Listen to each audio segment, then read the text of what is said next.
Once named America's most innovative company, Enron stock soared to $90 per share, but it took only a few weeks for everything to crumble. And when it did, billions of dollars were wiped out and thousands of lives were destroyed. So how did this happen? Let's find out. The birth of Enron in 1985, two companies, Houston Natural Gas and Internorth, merged to form a new energy giant, and Kenneth Lay was named CEO.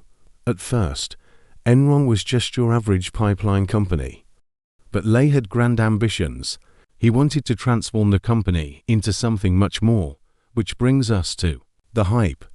In the early 1990s, Skilling joined Enron and quickly rose through the ranks. He was instrumental in steering the company away from being an energy pipeline company and into becoming what he called a tech and trading company.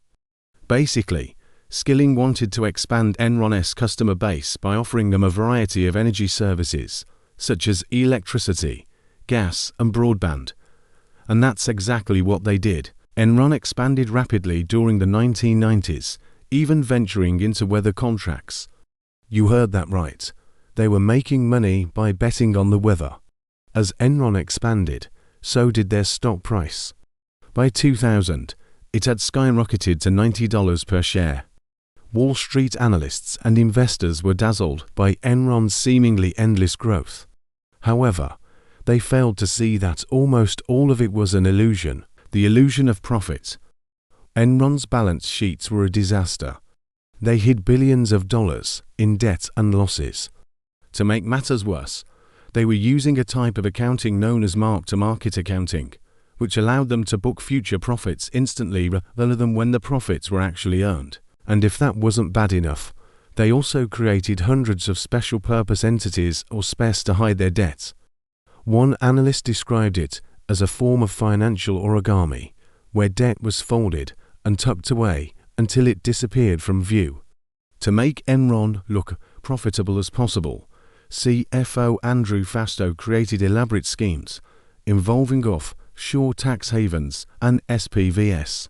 When these schemes inevitably failed, he would simply cook the books and hide the losses. He would then repeat the process over and over again with different SPVs until it all came crashing down.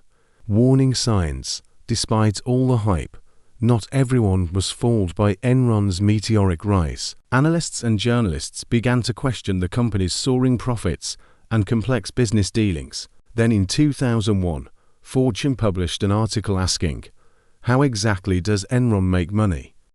Although Enron's stock price remained high, the warning signs were there for anyone who cared to look. And as it turns out, Skilling didn't stick around to see it. He resigned abruptly in August 2001, citing personal reasons. Of course, he knew the jig was up and he wanted to get out while he still could. On October 16, 2001, Enron announced that they had suffered huge losses due to the collapse of some of their SPVs. This led to a mass sell-off of Enron stock, which plummeted from $90 at the start of the year to just $16 per share in October. On top of that, one of Enron's main customers, California, refused to pay their $11 billion bill because they claimed Enron was overcharging them. With their stock price falling and their customers refusing to pay, Enron knew that they wouldn't be able to survive. On December 2, 2001, they filed for bankruptcy, and Arthur Andersen, Enron's auditor, collapsed in a scandal of their own. They had been shredding evidence of their wrongdoing, which basically meant they destroyed documents related to Enron's financial statements because they didn't want regulators to see them.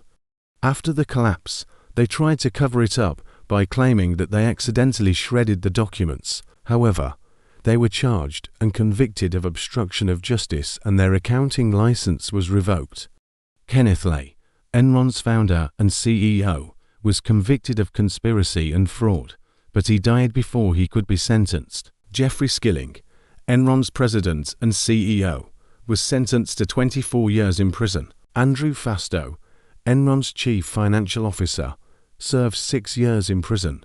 The Enron scandal led to the Sarbanes-Oxley Act of 2002, which introduced stricter corporate accountability and auditing rules. Today, Enron is a case study in business schools around the world. Their story is a cautionary tale of what happens when unchecked greed, fraud, and arrogance bring down even the mightiest of giants. Enron promised to bring innovation to the energy sector, but instead they delivered nothing but lies and deceit. What started as a small pipeline company grew into one of the largest corporate scandals of its time. The greatest business empire of the 1990s became the biggest corporate scandal of its time. If you enjoyed this video, please like and share it with your friends. Thanks for watching.